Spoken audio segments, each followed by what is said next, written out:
ఒక్క phone call తో మీ బంగారాన్ని విడిపించి ప్రెజెంట్ మార్కెట్ రేట్ కే కొని బ్యాలెన్స్ అమౌంట్ ని క్యాష్ గా లేకపోతే సమానమైన బంగారాన్ని మీకిస్తుంది అక్షయ గోల్డ్ హబ్.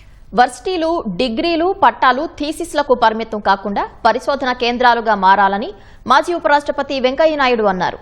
మారుతున్న పరిస్థితులకు అనుగుణంగా నైపుణ్యాలు నేర్పాలన్నారు. ఏయూ 100ఏళ్ల వేడుకలో పాల్గొన్న వెంకయ్యనాయుడు యువత చెడు వ్యసనాలకు దూరంగా ఉండాలని సూచించారు. క్రమశిక్షణ, ఆరోగ్యంపై విద్యార్థులు ఎక్కువ దృష్టి పెట్టాలన్నారు.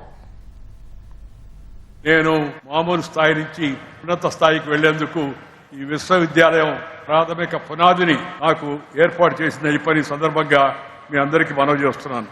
కేవలం డిగ్రీలు తీసుకోవడమే కాదు, మారుతున్న కాలానికి అనుగుణంగా విద్యార్థులు నైపుణ్యాలను మెరుగుపరుచుకోవాలి. ఈ విశ్వవిద్యాలయాల బోధన కేంద్రాలుగా మిగిలిపోకుండా పరిశోధన కేంద్రాలుగా మారాలనేది నా యొక్క కోరిక. థీసిస్ పేపర్లకే పరిమితమైన కాకుండా క్షేత్రస్థాయిలో అవసరాలకు అనుగుణంగా పరిశోధనలు జరగాలి.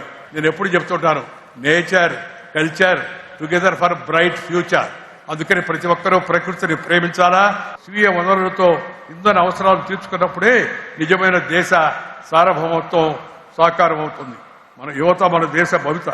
అందుకే ఈ సందర్భంగా యువతకు క్రమశిక్షణతో కూడిన జీవన శైలిని అలవాటు చేసుకోండి. ఈ వ్యసనానికి దూరంగా ఉండాల్సిందిగా విద్యార్థులందరినీ కోరుతున్నాను.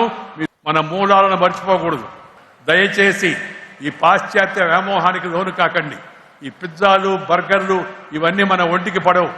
వారసత్వం అవుతుందో ఆ వారసత్వాన్ని, ఆ భాషను, ఆ యొక్క వంటకాలను, ఆ జీవన శైలిని మనం ఎప్పుడు అదే విధంగా కొనసాగించాలి.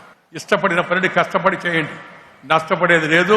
మీరు జీవితంలో ఉన్నత స్థాయికి ఎదుగుతారని చెప్పని ఈ సందర్భంగా మీ అందరికీ నేను మనం చేస్తున్నాను.